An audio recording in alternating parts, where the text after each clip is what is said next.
આદિવાસી વિસ્તારોના વિકાસની વાતો વર્ષોથી કરવામાં આવે છે, યોજનાઓની જાહેરાતો પણ થાય છે, પરંતુ જો આજે પણ હજારો બાળકો કુપોષણનો ભોગ બની રહ્યા હોય તો પ્રશ્ન એ ઊભો થાય છે કે આ તમામ યોજનાઓનો વાસ્તવિક લાભ કોને મળી રહ્યો છે? વિધાનસભામાં ધારાસભ્ય ચૈતર વસાવા દ્વારા પૂછાયેલા એક પ્રશ્નના જવાબમાં સામે આવેલા આંકડાઓએ ફરી એકવાર આદિવાસી વિસ્તારોની હકીકત સામે મૂકી છે. આવો વિગતે વાત કરીએ સમગ્ર મામલા વિશે આ અહેવાલમાં. નમસ્કાર, હું ચિરાગ વર્ષાબેન. આપ જોઈ રહ્યા છો સ્વમાન. ગુજરાત વિધાનસભાના બજેટ સત્ર દરમિયાન ડેડિયાપાડાના ધારાસભ્ય ચૈતર વસાવાએ સરકારને પ્રશ્ન કર્યો હતો કે આદિવાસી વિસ્તારોમાં ખાસ કરીને ડેડિયાપાડા અને આસપાસના વિસ્તારોમાં કેટલા બાળકો કુપોષણથી પીડાઈ રહ્યા છે. સરકાર દ્વારા આપવામાં આવેલા જવાબમાં ચોંકાવનારા આંકડા સામે આવ્યા છે.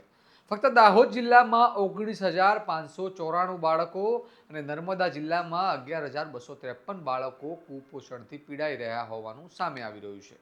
આ આંકડાઓ દર્શાવે છે કે આદિવાસી વિસ્તારોમાં પોષણ અને આરોગ્યની સમસ્યા હજુ પણ ગંભીર છે અને અનેક પરિવારો પોતાના બાળકોને પૂરતું પોષણ આપી શકતા નથી. આ મુદ્દે ધારાસભ્ય ચૈતર વસાવાએ સરકાર પર આક્ષેપો કરતા જણાવ્યું હતું કે એક તરફ વિકાસના દાવા કરવામાં આવે છે અને બીજી તરફ હજારો બાળકો કુપોષણનો ભોગ બની રહ્યા છે. તેમનું કહેવું છે કે આદિવાસી વિસ્તારોમાં યોજનાઓના નામે કરોડો રૂપિયાનો કાર્યક્રમો થાય છે, પરંતુ મૂળભૂત જરૂરિયાતો જેમ કે પોષણ, આરોગ્ય અને શિક્ષણ સુધી પૂરતું ધ્યાન આપતું નથી. આ મુદ્દે તેમણે સરકાર પાસે કુપોષણ દૂર કરવા માટે અસરકારક પગલાં લેવાની માંગ પણ કરી છે. જુઓ આ મામલે ચૈતર વસાવાએ શું કહ્યું.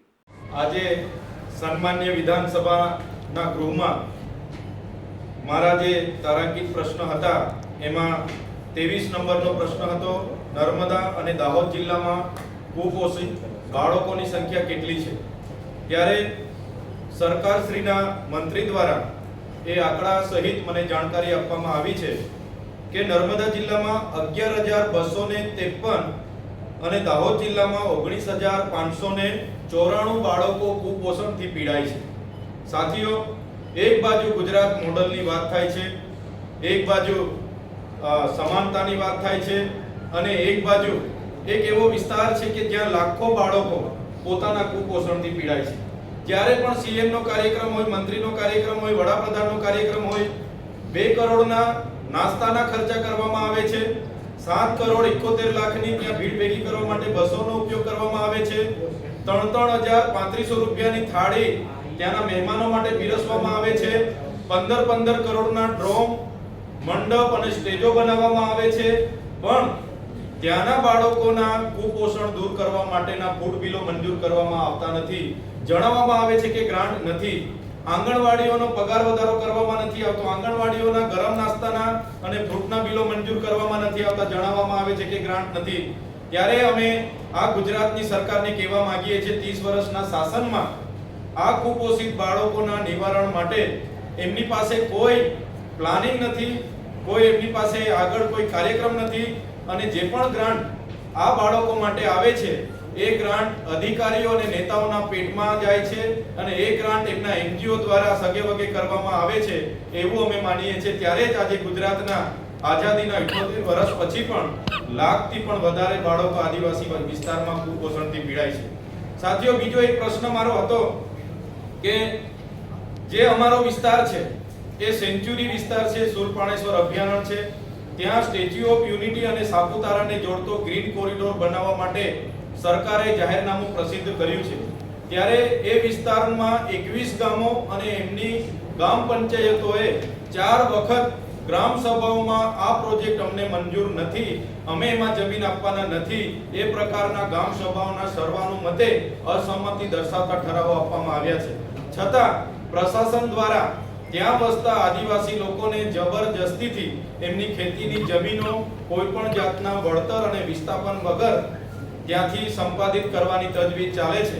ત્યારે આજે એ પ્રશ્નને લઈને પણ અમારો વિધાનસભામાં પ્રશ્ન હતો 46 નંબરનો. ત્યારે આજે આપના માધ્યમથી અમે સ્પષ્ટ કરવા માંગીએ છીએ એ ડેડિયાપાડા સાગબારાના વિસ્તારમાં એ પ્રોજેક્ટ અમે સર્વાનુમતેથી નામંજૂર કરતો અસંમતિનો ઠરાવ આપ્યો છે અને આવનારા દિવસોમાં પણ વિકાસના નામે એક પણ ઇંચ જમીન અમે ત્યાં આપવાના નથી.